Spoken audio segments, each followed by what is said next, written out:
What is up, YouTube?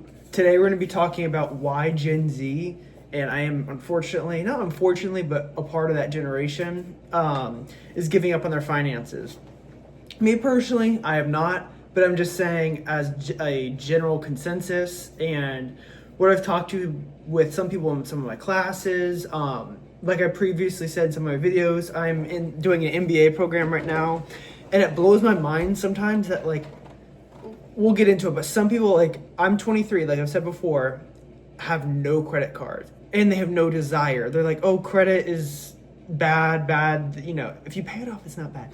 Anyway, so the first reason why I believe that like Gen Z is just giving up in general is rent, food, and just living expenses. Like rent we see is up. I think it averages about 25.50 ish a month, which is crazy. This again across all platforms, but in 2012, I have the information in front of me. 2012, the average rent was $960. So that's almost pretty much triple the amount in about 13 years, really. But yes, COVID has a lot to help with that, unfortunately, but we can see also that food, so I'm in college right now, and like in my last video when I was talking about how I paid off all that debt, go check it out. But I'm fine eating like the same thing every night. Some people aren't, which I get, you know what I mean? To each their own. But like eggs, I remember they're down now, but like still they used to be like $4 for a dozen. I go to Aldi. That's another cheat code. Go to Aldi. Don't go to like Whole Foods or any of that. Like it is what it is. You know what I'm saying? No one's taking tallies here.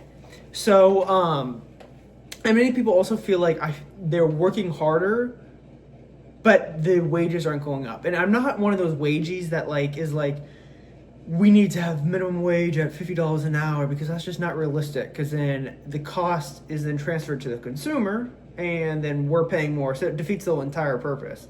So, and people like Gen Z there's this new fad where it's like, oh, go travel the world, go travel, which is good. You should travel. I'm not saying you shouldn't travel, but like they're getting a credit card, say it's $5,000 credit limit, max that thing out instantly, which is crazy. Just go and travel. And kids will literally max out these credit cards for spring break. Maybe not $5,000, but like easily $2,500 on, like, say you go to Aruba or some cool like place. It's not cheap. And usually people are like, oh, it's senior year. Don't ever fall for that. But it's senior year, like we gotta go crazy. Like we have to go spend, get first class tickets, get a penthouse suite that we're all gonna split. And yes, at the time, oh my God, I had such a blast. Like, I'll remember that. But at the end of the day, you still gotta pay it. And a lot of people who I know personally, they did that senior year. So I'm technically a fifth year, I guess you could say. Still haven't paid it off. And that was, it's getting close to a year now, which is crazy. And they're just it's gonna domino effect. It's gonna keep happening. But the next thing is student debt. So a lot of people are going to college, it's kind of interesting because people are going to college, but like definitely times are changing with AI and other just aspects in the business world of student loans are crazy.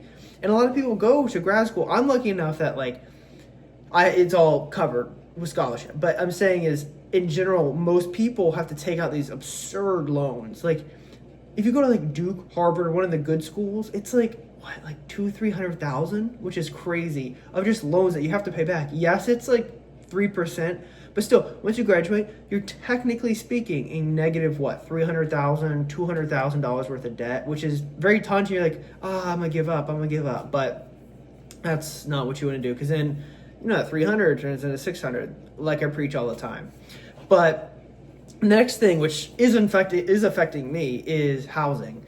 So I personally want to buy a house as soon as possible, just because it's good to have that real estate and be able to have a sense of an asset and stop having a rent, because then the straight liability is just go straight to the person who owns the property and you don't get anything out of it. You know what I mean? You got 30 more days. So it's just becoming almost out of reach, because it's, you go anywhere, so right now where I am, I'm not going to say where, what state, but it is, I would say if you want a good starter home, 550 to 600, which is crazy, but like that's starting to become average. When I remember when I was like 14, 15, and I looked into houses just, just cause you had nothing else to do in class, but they were like 200,000, 250 for a nice house. It wasn't, again, $1 million house. It wasn't you're living on 20 acres, but a good first house, good starter home.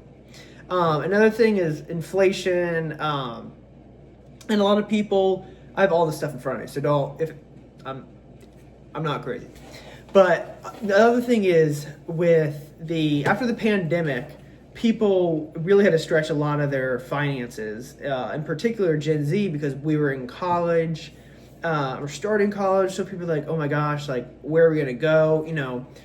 Sometimes people, if their parents help, they lost their job or whatever the circumstance was, it wasn't ideal. So they had to take out more personal loans and apply for that credit card just to be able to live 2 more months. So it all just adds up over time, really. The next is changing values and priorities. I like that one because my generation, which a lot of people see as like the weak generation or whatever, but we're, as a generation, I'm not speaking on myself, but as a generation, it's more of we work to live, not live to work, if that makes sense. Because a lot of the older generations are like, oh, you gotta go to work, go to that 9 to 5, like if you have to be there till 9 o'clock, 9 to 9, you gotta do it because that's your work. You can't say no to that. But definitely priorities are changing, and I feel like that is in a good way. I think you do need to work. I'm not saying you shouldn't work at all, but you definitely should have a life outside of work. But the final two, I'll just bring up one more, is the materialistic and social media content. So we see marketing is obviously changing, and overconsumption happens all the time. If I tell you, it's crazy. It's like the little boo-boos, I think that's what it's called, are going crazy right now. And it makes no sense for you to buy, I don't even know how much they are, but like I've seen some like online that are like, oh, it's little boo-boo who lives in Canada. Oh, it's worth, I don't know, $200. So you're like, oh yeah, I'm gonna buy that. It's trendy right now, but come February of next year, that $200 item that you believed would go up in value or just stay around, maybe even $150, you know what I'm saying, is worth like $12. So you just spent $150. You just lost $150, if not more. So I would say consumerism is really killing people in my age. We see these great things on TikTok and it looks great, looks like it's going to add value to our life, but it doesn't add anything. So I really think this video was a little bit, I guess not longer, but these are just some of the things that I have observed being in Gen Z, and it's going to keep changing. I think it's Gen Alpha is the one behind me.